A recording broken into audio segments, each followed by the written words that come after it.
Hi, പുതിയൊരു വീഡിയോയിലേക്ക് വീണ്ടും സ്വാഗതം.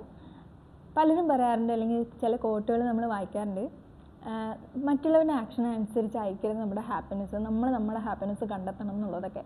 ശരിക്കും ഇത് പ്രാക്ടിക്കലാണോ? ഞാൻ പറയുകയാണെങ്കിൽ അല്ല. അതായത് നമ്മളെ മോൾഡ് ചെയ്തിരിക്കുന്ന നമ്മുടെ ചൈൽഡ്ഹുഡ് എക്സ്പീരിയൻസ്, എൻവയോൺമെൻറ്റ്, ഇതെല്ലാം കൊണ്ടാണ്. അതായത് ചിലപ്പോൾ പാരൻസ് അല്ലെങ്കിൽ സിബ്ലിങ്സ് അല്ലെങ്കിൽ ടീച്ചേഴ്സിനെയൊക്കെ വോയിസ്, അതായത് നിങ്ങൾ കൊള്ളില്ല, നിങ്ങൾ പഠിക്കില്ല, നിങ്ങൾ മണ്ടനാണ്, നിങ്ങൾ ഭംഗിയില്ല, അങ്ങനെയുള്ള ഒരുപാട് കാര്യങ്ങൾ നമ്മളുടെ വോയിസ് ആണെന്ന് പറഞ്ഞിട്ട് അത് സെറ്റ് ചെയ്തിരിക്കുകയാണ് ബ്രെയിൻ. അത് റീസെറ്റ് ചെയ്യാണ്ട് നമുക്കൊരിക്കലും പുതിയൊരു കാര്യം ഉൾക്കൊള്ളാൻ പറ്റില്ല. അതായത് നമ്മളുടെ പാസ്റ്റ് എക്സ്പീരിയൻസ്, നമ്മളുടെ പാസ്റ്റ് വോൺസൊക്കെ നമ്മളുടെ മൈൻഡ് മറന്നാലും നമ്മുടെ ബോഡിയിൽ സ്റ്റോറായിട്ട് നിൽക്കും.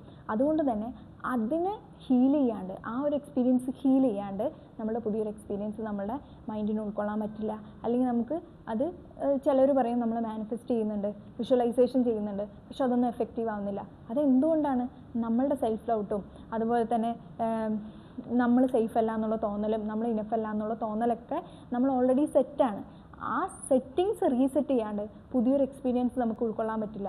അപ്പോൾ എത്രയൊക്കെ നമ്മൾ മാനിഫെസ്റ്റ് ചെയ്താലും, എത്രയൊക്കെ നമ്മൾ വിഷ്വലൈസേഷൻ ചെയ്താലും, എത്രയൊക്കെ നമ്മൾ ജേർണലിംഗ് ചെയ്താലും ഈ ഒരു പാസ്റ്റ് കൊണ്ട് ഹീൽ ചെയ്യാണ്ട് നമുക്ക് പുതിയൊരു കാര്യം നമുക്ക് വന്നു ചേരില്ല. പുതിയൊരു എക്സ്പീരിയൻസ് നമുക്ക് അക്സെപ്റ്റ് ചെയ്യാൻ പറ്റില്ല.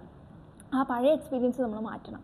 അപ്പോൾ അതുകൊണ്ട് തന്നെ പെട്ടെന്നൊരു ദിവസം നമ്മൾക്ക് മറ്റുള്ളവരുടെ ആക്ഷൻ നമ്മുടെ ഹാപ്പിനെസ് നിശ്ചയിക്കരുത് എന്ന് പറഞ്ഞാൽ അത് ഒരിക്കലും പറ്റില്ല. അപ്പോൾ അതുകൊണ്ട് തന്നെ നമ്മുടെ പാസ്റ്റ് എക്സ്പീരിയൻസ് എന്തൊക്കെയാണ്, നമ്മുടെ വോൺസ് എന്തൊക്കെയാണ്, നമ്മളുടെ ഇമോഷൻസ് ഏതൊക്കെ രീതിയിലാണ് പോകുന്നത്, നമ്മുടെ തോട്ട്സ് എങ്ങനെയൊക്കെയാണ്, അതൊക്കെ റീസ്ട്രക്ചർ ചെയ്യാണ്ട് നമുക്ക് പറ്റില്ല. പക്ഷേ ഇത് റീസ്ട്രക്ചറിങ് പോസിബിൾ ആണെന്ന് വെച്ചാൽ യെസ്, ബിക്കോസ് നമ്മളുടെ ബ്രെയിൻ എന്ന് വെച്ചാൽ മസിൽ പോലെയാണ്, ഫ്ലെക്സിബിളാണ്. അപ്പോൾ ന്യൂറോപ്ലാസ്റ്റിസിറ്റി എന്നുള്ളൊരു സംഭവമുണ്ട് ബ്രെയിനിന്.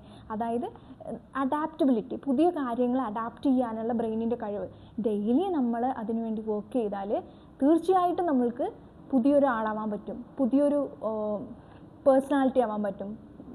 ഇപ്പം നമ്മൾക്കിപ്പോൾ നമ്മളൊരു കാര്യത്തിനോട് റിയാക്ട് ചെയ്യുന്ന രീതി റെസ്പോണ്ടിലേക്ക് മാറ്റാൻ പറ്റും. അതായത് റിയാക്ട് ചെയ്യുന്നതും റെസ്പോണ്ട് ചെയ്യുന്നതും വ്യത്യാസമുണ്ട്. അപ്പം നമുക്ക് നമ്മളെ തന്നെ മാറ്റാൻ നമ്മളിൽ തന്നെ വർക്ക് ചെയ്യുക എന്നുള്ളതാണ്. അപ്പം നമ്മൾക്ക് തീർച്ചയായിട്ടും പുതിയൊരു തലത്തിലേക്ക് നമ്മളെ കൊണ്ടെത്തിക്കാൻ പറ്റും. അതുപോലെ തന്നെ ഈ പറയുന്ന വിഷ്വലൈസേഷൻ ആണെങ്കിലും ഗോൾ സെറ്റിംഗ് ആണെങ്കിലും ഒക്കെ നല്ല രീതിയിൽ എഫക്റ്റീവായിട്ട് പ്ലാൻ ചെയ്താൽ തീർച്ചയായിട്ടും നമുക്ക് നല്ലൊരു പേഴ്സണാലിറ്റി ആവാൻ പറ്റും. Thank you so much.